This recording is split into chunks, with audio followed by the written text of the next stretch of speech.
तर नमस्कार मित्रांनो, आज आपण बघणार आहोत डॉकर म्हणजे काय तेही मराठीमध्ये. तर मागच्या व्हिडिओमध्ये तुम्हाला मी सांगितलं होतं की आपण मराठीमध्ये डेव्हऑप्स शिकणार आहोत आणि डेव्हऑप्सची कंप्लीट सिरीज मराठीमध्ये तुम्हाला टी कोड 1122 या चॅनलवरती पाहायला मिळेल. तर आज आपण बघूया डॉकर म्हणजे काय. तर डेव्हऑप्समध्ये डॉकर हे खूप इम्पॉर्टंट टूल्स मानलं जातं.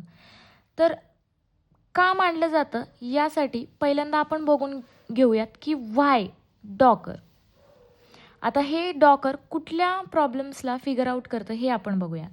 तर 90sमध्ये डेव्हलपर जेव्हा कोड करायचा आणि तो कोड याच्यामध्ये सपोज पायथन 3 जर इन्स्टॉल असेल आणि टेस्टरच्या एन्व्हायरमेंटमध्ये पायथन 2 हे इन्स्टॉल असेल, तर हा जेव्हा या टेस्टरला कोड पास करायचा तेव्हा इथे टेस्टरच्या सिस्टमवरती एरर यायचा. तर यामुळे टेस्टर आणि डेव्हलपर या दोघांमध्ये भांडण व्हायचं.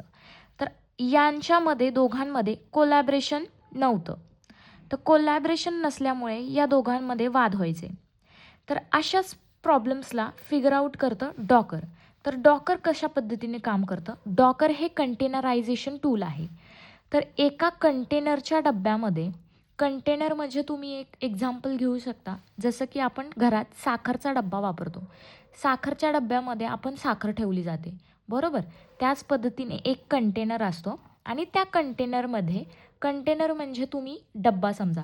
त्या कंटेनरमध्ये आपण आपल्या ॲप्लिकेशनचा पूर्ण कोड आणि त्याला लागणाऱ्या सगळ्या लायब्ररीज या कंटेनरमध्ये आपण ठेवतो आणि हाच बॉक्स आपण टेस्टरला पुढे पास करतो. तर यामुळे टेस्टर काय करू शकतो की त्याच्या एन्व्हायरमेंटमध्ये जरी पायथन 3 किंवा लागणाऱ्या डिपेंडन्सीज आणि लायब्ररीज इन्स्टॉल नसतील तरीही हा कोड त्याच्या सिस्टमवर वर्क होईल. तर अशा पद्धतीनं डॉकर हे वर्क करत असतं. तर तुम्हालाही डॉकर म्हणजे काय याचा थोडा जरी अर्थ लागला असेल तर या व्हिडिओला नक्की लाईक करा.